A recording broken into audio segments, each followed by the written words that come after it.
Hello everyone, welcome to my YouTube channel Dolly's Arogya tips.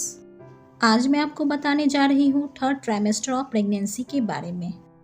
Pregnancy 40 सप्ताह की होती है और 6 महीने बाद 28वें हफ्ते से लेके 40वें हफ्ते तक गर्भावस्था रहती है, यानी कि 28वें हफ्ते से लेके 40वें हफ्ते तक थर्ड ट्राइमेस्टर कहलाता है। प्रेग्नेंट महिला के लिए तीसरी तिमाही शारीरिक और भावनात्मक रूप से बहुत चुनौतीपूर्ण होती है। 37वें हफ्ते तक शिशु का संपूर्ण विकास हो चुका होता है और अब वे जन्म लेने के लिए तैयार होता है। अब जानेंगे तीसरी तिमाही में शिशु के विकास के बारे में। लगभग 32वें सप्ताह के आसपास शिशु की हड्डियां पूरी तरह से बन चुकी होती है। अब बच्चा आंखें खोलने और बंद भी करने लगता है और उसे रोशनी महसूस होने लगती है। शिशु का शरीर खनिज पदार्थों जैसे कि आयरन और कैल्शियम को स्टोर करने लगता है। 36वें हफ्ते तक शिशु का सिर नीचे योनि की ओर आ जाना चाहिए। अगर ऐसा नहीं होता है तो डॉक्टर बच्चे की पोजीशन को बदलने या सिजेरियन ऑपरेशन करने की सलाह देते हैं। 37वें हफ्ते के बाद शिशु को फुल टर्म माना जाता है और उसके अंग खुद काम करने के लिए तैयार होते हैं।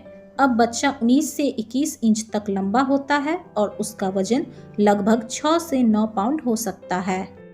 अब जानेंगे तीसरी तिमाही में शरीर में क्या क्या बदलाव होते हैं।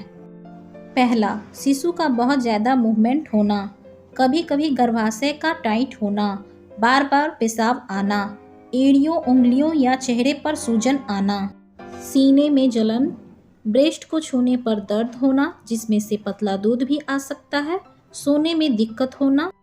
इसके अलावा अगर आपको दर्द की तीव्रता और आकृति में वृद्धि होना, कभी भी ब्लीडिंग शुरू हो जाना, शिशु की एक्टिविटी में अचानक कमी आना, अत्यधिक सूजन या तेजी से वजन बढ़ जाना इत्यादि हो तो तुरंत डॉक्टर से मिलें।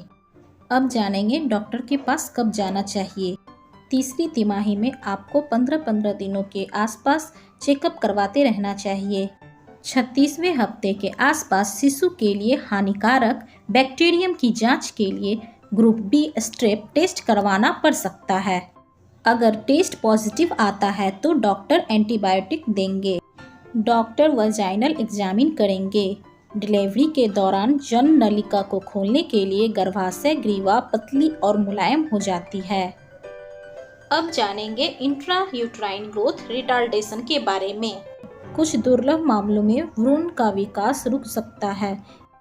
इस स्थिति को इंट्रा यूट्राइन ग्रोथ रिटार्डेशन भी कहते हैं। कई बार आनुवंशिक कारणों से भी शिशु का आकार छोटा हो सकता है। डायबिटीज, एनीमिया, कुपोषण, हाई ब्लड प्रेशर, किडनी से जुड़ी समस्या जैसे कुछ कारणों की वजह से ऐसा हो सकता है। अगर शिशु गर्भ में विकास करना बंद कर देता है तो डॉक्टर तुरंत सिजेरियन डिलीवरी करने की सलाह देते हैं। प्रेगनेंसी के इस चरण को आसान और सुखदायी बनाने के लिए संतुलित आहार लें और नियमित डॉक्टर के पास चेकअप करवाने के लिए जाती रहें। अगर आपको मेरे द्वारा दी गई जानकारी अच्छी लगी तो और भी जानकारी के लिए हमारे चैनल को लाइक करें, शेयर करें और सब्सक्राइब करें। Thanks for watching this video.